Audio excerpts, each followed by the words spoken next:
दोस्तों, मर जाना, लेकिन स्त्री की एक चीज कभी मत देखना। जो भी स्त्री की यह एक चीज देखता है उसका जीवन बर्बाद हो जाता है। दोस्तों, आज इस कथा के माध्यम से हम आपको बताएंगे स्त्री की वह कौन सी चीज है जो किसी भी पुरुष को रात में कभी नहीं देखनी चाहिए। इसीलिए आप इस ज्ञानवर्धक कथा को पूरा जरूर सुने। इस कथा से आपको बहुत ही जीवन उपयोगी ज्ञान की बातें पता चलेंगी। एक समय की बात है, चंद्रावती नामक नगर का राजकुमार वीरेंद्रमाल अपने पिता राजा सत्यवर्धन के संग राज्य का उत्तराधिकारी बनने की तैयारी कर रहा था। वीरेंद्रमाल एक वीर, सुंदर और बुद्धिमान युवक था, लेकिन उसमें एक कमजोरी थी। वह किसी भी बात पर जल्दबाजी में निर्णय लेता था।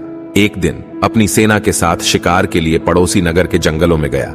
शिकार से लौटते समय उसने नदी किनारे एक अत्यंत सुंदर स्त्री को देखा। वह स्त्री एक युवक के साथ खड़ी थी और उसकी हंसी और सौंदर्य ने राजकुमार का मन मोह लिया।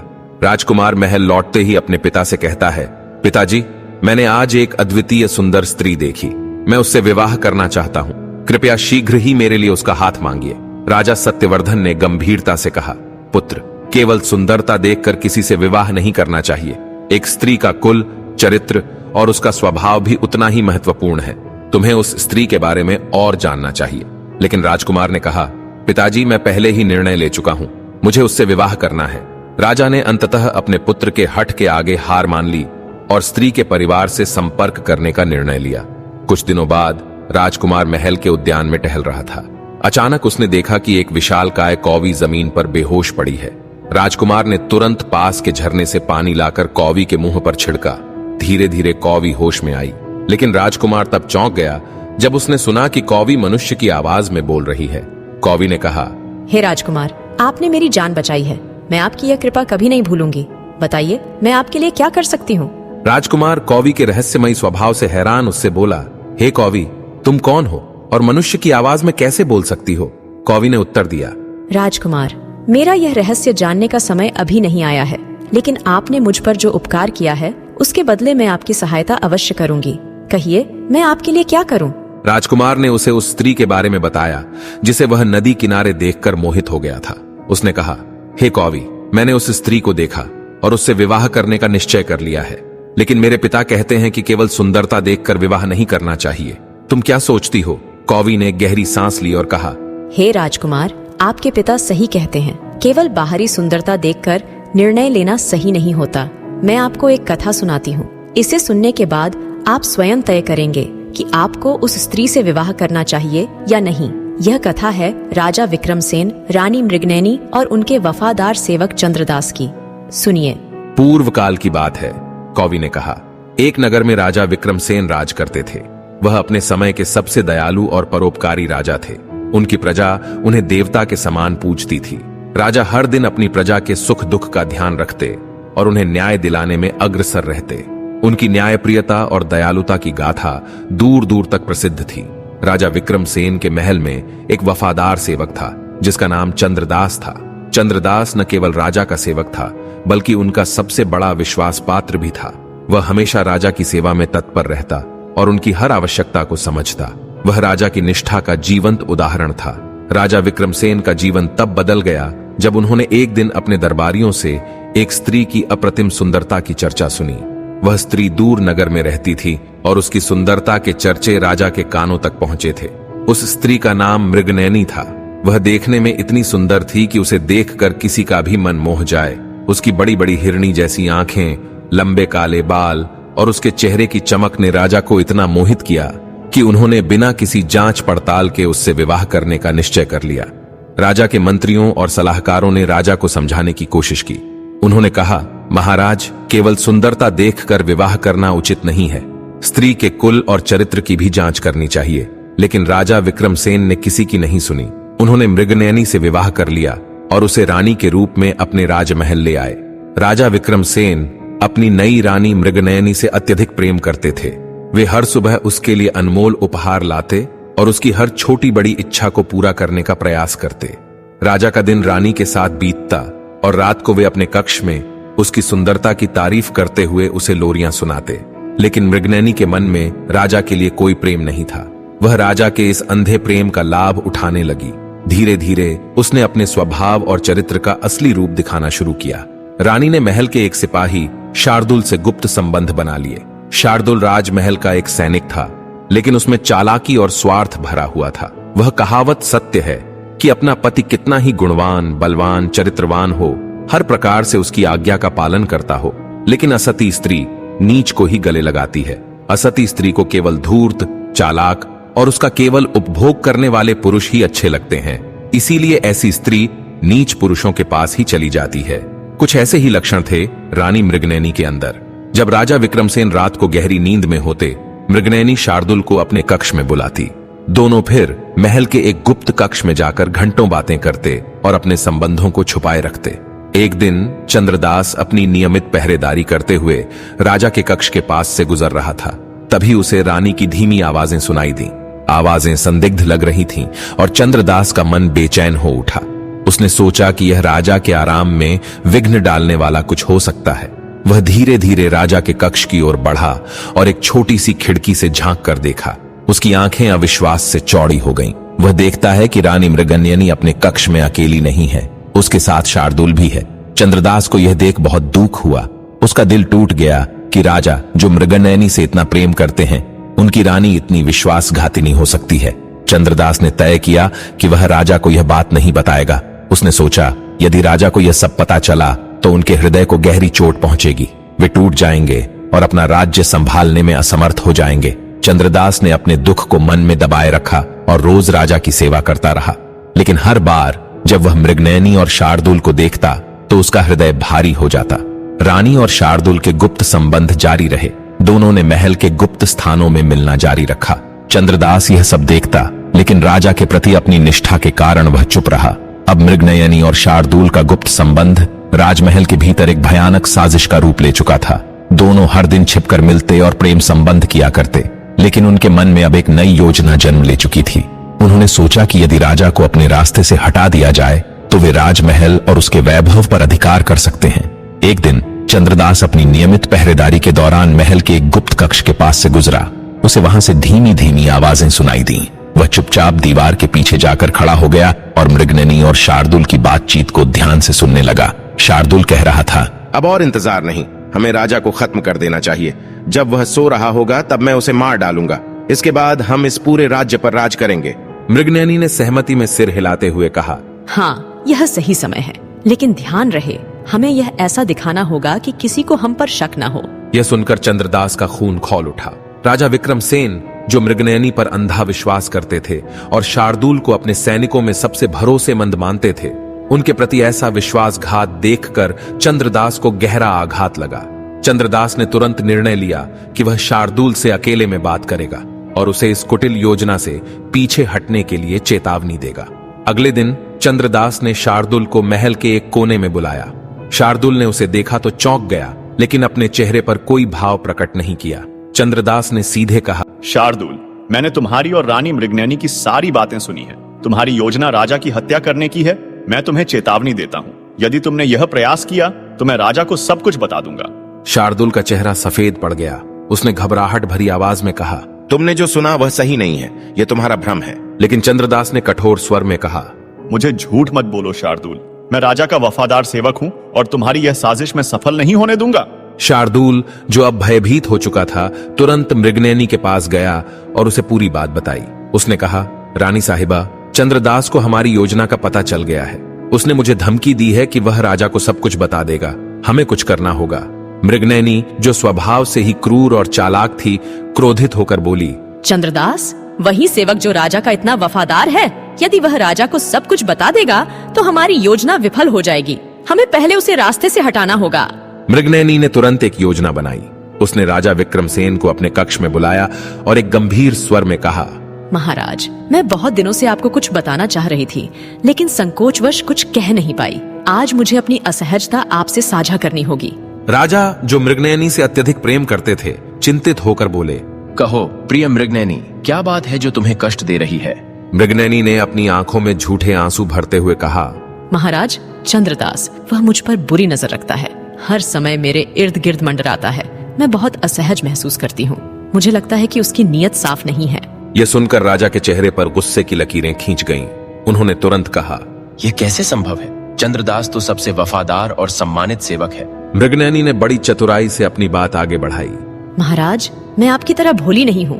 मैंने कई बार उसे अपनी ओर घूरते हुए देखा है। उसकी हरकतें दिन ब दिन असहनीय हो रही हैं। राजा, जो मृगनयनी से अत्यधिक प्रेम करते थे, उसकी बातों में आ गए। उन्होंने उसी समय चंद्रदास को बुलाने का आदेश दिया। जब चंद्रदास राजा के सामने आया तो राजा ने कठोर स्वर में कहा, चंद्रदास, तुम्हारा व्यवहार अब मेरे महल में सहन नहीं किया जा सकता। तुम्हें तुरंत राजमहल छोड़कर जाना होगा। चंद्रदास, जो राजा के प्रति वफादारी से समर्पित था, यह सुनकर स्तब्ध रह गया। उसने पूछा, महाराज, मैंने ऐसा क्या अपराध किया है? कृपया मुझे बताएं। लेकिन राजा मृगनयनी के प्रभाव में कुछ कहने को तैयार नहीं थे। उन्होंने केवल इतना कहा, मुझे कारण बताने की आवश्यकता नहीं, बस मेरा आदेश मानो और महल से चले जाओ। चंद्रदास को तुरंत समझ में आ गया कि यह मृगनयनी का षड्यंत्र है। उसने सिर झुका लिया और राजमहल से बाहर निकल गया। लेकिन उसके मन में यह प्रण था कि वह राजा को सच्चाई बताने का कोई न कोई तरीका खोजेगा। राजमहल से निकलने के बाद चंद्रदास ने अपने भीतर की पीड़ा और क्रोध को सहन करते हुए एक योजना बनाई। उसने ठान लिया कि वह मृगनयनी और शार्दुल की साजिश को बेनकाब करेगा और राजा को उनकी असलियत दिखाएगा। राजमहल से निकाले जाने के बाद भी चंद्रदास का हृदय राजा विक्रमसेन के प्रति वफादारी से भरा हुआ था।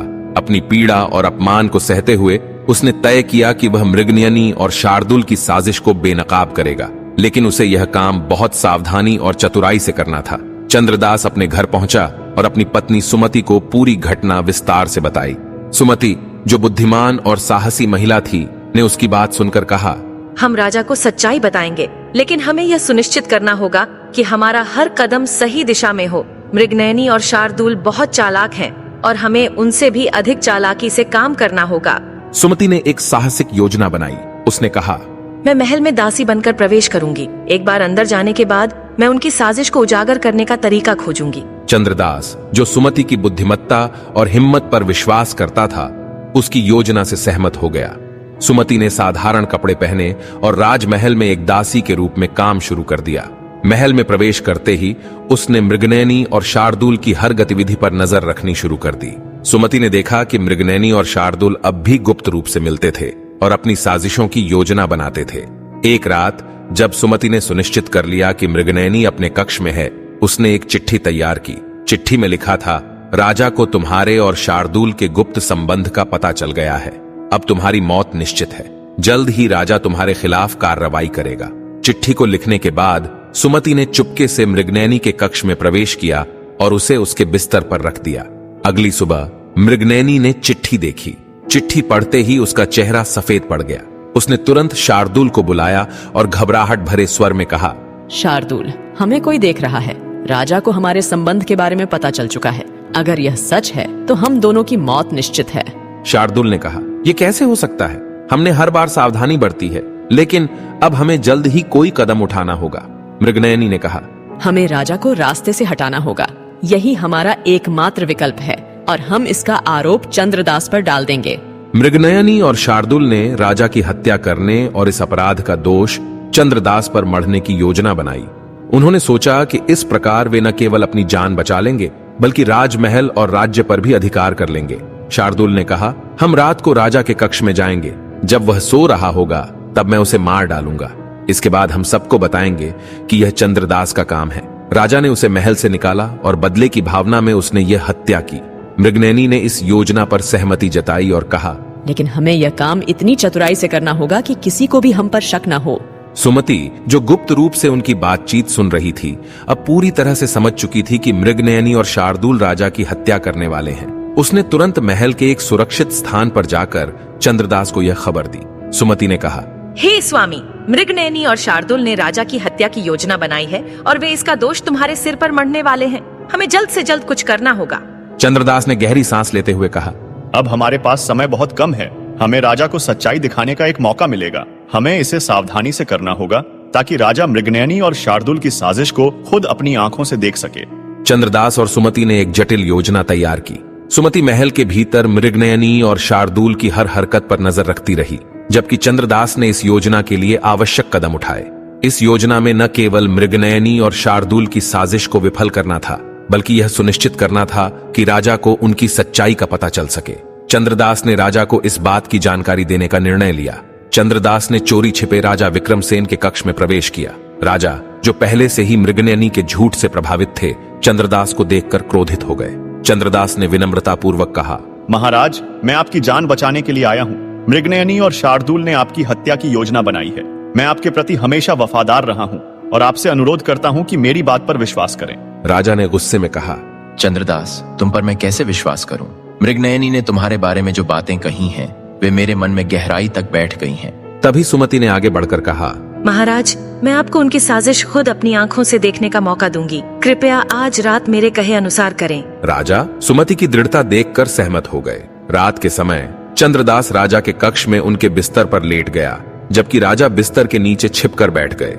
महल में हर जगह सन्नाटा था। मृगनयनी और शार्दूल अपनी योजना के अनुसार धीरे धीरे राजा के कक्ष में पहुंचे।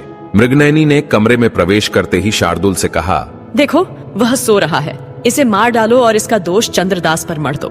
इससे हमें कभी कोई शक नहीं करेगा। शार्दूल ने अपनी तलवार निकाली और धीरे धीरे बिस्तर की ओर बढ़ा।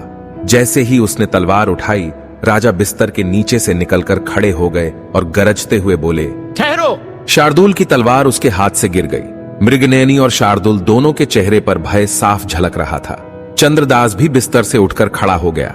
राजा ने अपनी गहरी आवाज में कहा, मृगनयनी, तुम्हारी यह धोखेबाजी और षड्यंत्र मेरे लिए असहनीय है। तुमने मेरे प्रेम और विश्वास का अपमान किया है।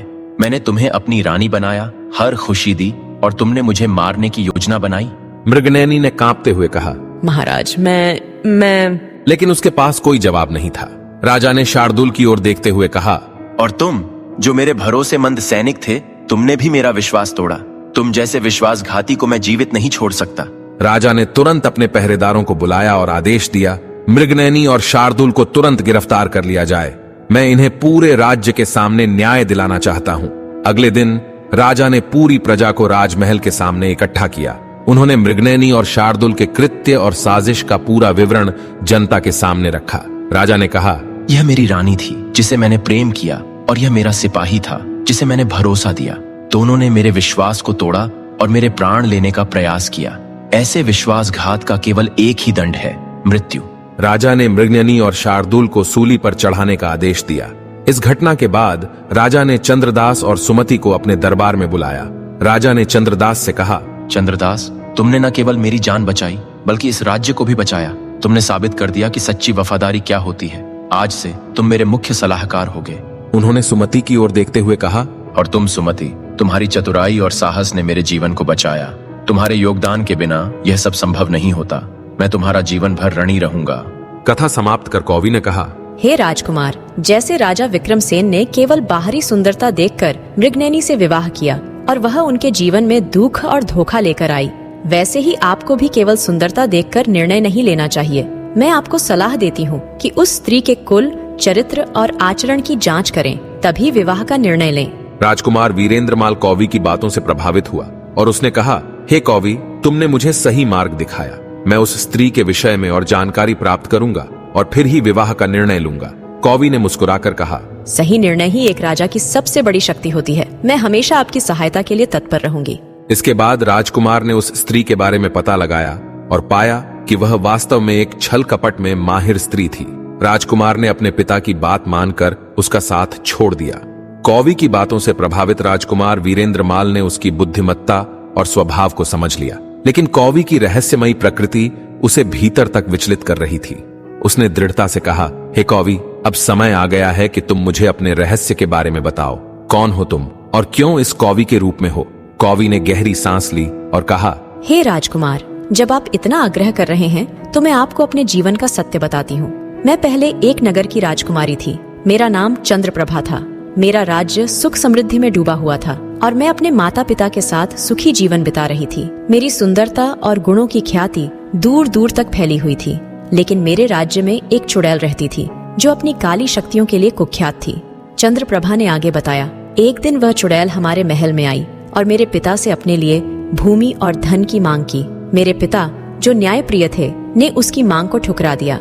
इससे वह चुड़ैल क्रोधित हो गई और उसने हमारे राज्य को श्राप दिया कि यह तबाह हो जाएगा। उसने मुझे भी श्राप दिया और कहा, तुम अपनी सुंदरता और ऐश्वर्य के लिए जानी जाती हो, अब कौवी बनकर जीवन बिताओगी। जब तक मेरी मृत्यु नहीं होगी तुम इस श्राप से मुक्त नहीं हो सकती। तभी से मैं इस कौवी के रूप में इस जंगल में भटक रही हूँ। राजकुमार ने यह सुनकर कहा, चंद्रप्रभा, यह अन्याय है। मैं तुम्हें इस श्राप से मुक्त करूंगा। बताओ, वह चुड़ैल कहाँ रहती है? कौवी ने कहा, वह इस जंगल के उत्तर में एक गुफा में रहती है, लेकिन वह अत्यंत शक्तिशाली है, उसे हराना आसान नहीं है। राजकुमार वीरेंद्रमाल ने अपने राज्य के सबसे अच्छे योद्धाओं और साधुओं से परामर्श किया। वह भगवान शिव की आराधना कर अपनी रक्षा और शक्ति के लिए आशीर्वाद प्राप्त करता है। फिर अपनी तलवार और दृढ़ निश्चय के साथ वह उस गुफा की ओर निकलता है जहां चुड़ैल रहती थी। गुफा के पास पहुंचते ही वातावरण भयावह हो गया। पक्षी चिल्लाने लगे और तेज हवाएं चलने लगीं। गुफा के द्वार पर पहुंचते ही चुड़ैल की डरावनी हंसी गूंज उठी। चुड़ैल ने कहा, कौन मूर्ख है जो मेरी शरण में आया है? क्या तुम्हें अपनी मृत्यु से डर नहीं लगता? राजकुमार ने दृढ़ता से कहा, मैं यहाँ चंद्रप्रभा को मुक्त करने आया हूँ। तुम्हारे काले कर्मों का अंत करने का समय आ गया है। चुड़ैल ने अपनी काली शक्तियों का प्रयोग कर राजकुमार पर आक्रमण किया। उसने आग के गोले और विषैले नागों को बुलाया, लेकिन राजकुमार ने अपनी तलवार से उनका सामना किया। उसने भगवान शिव का ध्यान करते हुए अपनी पूरी शक्ति से लड़ाई लड़ी। चुड़ैल ने एक बड़ा मायाजाल रचकर राजकुमार को भ्रमित करने की कोशिश की, लेकिन राजकुमार ने अपने साहस और बुद्धिमत्ता से उसके हर वार को विफल कर दिया। आखिरकार एक तीव्र वार से उसने चुड़ैल का अंत कर दिया। जैसे ही चुड़ैल मरी, गुफा का अंधकार छंट गया और वहां की भूमि फिर से हरी भरी हो गई। चुड़ैल की मृत्यु के साथ ही चंद्रप्रभा का श्राप समाप्त हो गया। कौवी का रूप छोड़कर वह अपनी असली मानव आकृति में लौट आई। वह अब पहले से भी अधिक सुंदर लग रही थी। उसकी आंखों में कृतज्ञता और प्रेम के आंसू थे। उसने राजकुमार से कहा, हे वीरेंद्रमाल, आपने मेरे लिए जो किया उसके लिए मैं जीवन भर आपकी ऋणी रहूंगी। आप न केवल एक वीर योद्धा हैं, बल्कि एक सच्चे हृदय वाले इंसान भी हैं। राजकुमार ने मुस्कुराते हुए कहा, चंद्रप्रभा, यह मेरा कर्तव्य था। अब तुम्हें मेरे साथ मेरे राज्य में चलना होगा। राजकुमार चंद्रप्रभा को अपने राज्य ले आया। राजा सत्यवर्धन ने उनका भव्य स्वागत किया। शीघ्र ही राजकुमार वीरेंद्रमाल और राजकुमारी चंद्रप्रभा का विवाह धूमधाम से संपन्न हुआ। चंद्रप्रभा और वीरेंद्रमाल ने अपने जीवन में कभी किसी को सताया नहीं और सदा न्याय और दया का मार्ग अपनाया। उनका जीवन एक उदाहरण बन गया कि प्रेम और साहस से हर कठिनाई को हराया जा सकता है। तो दोस्तों, ये कथा सिखाती है कि जीवन के महत्वपूर्ण निर्णय केवल बाहरी दिखावे पर आधारित नहीं होने चाहिए। चरित्र और स्वभाव की सच्चाई सबसे महत्वपूर्ण है। आपको ये कथा कैसी लगी कमेंट करके अवश्य बताएं। जानकारी अच्छी लगी तो वीडियो को लाइक जरूर करें और कमेंट में जय श्री कृष्ण अवश्य लिखें। साथ ही चैनल को सब्सक्राइब करें। आप सभी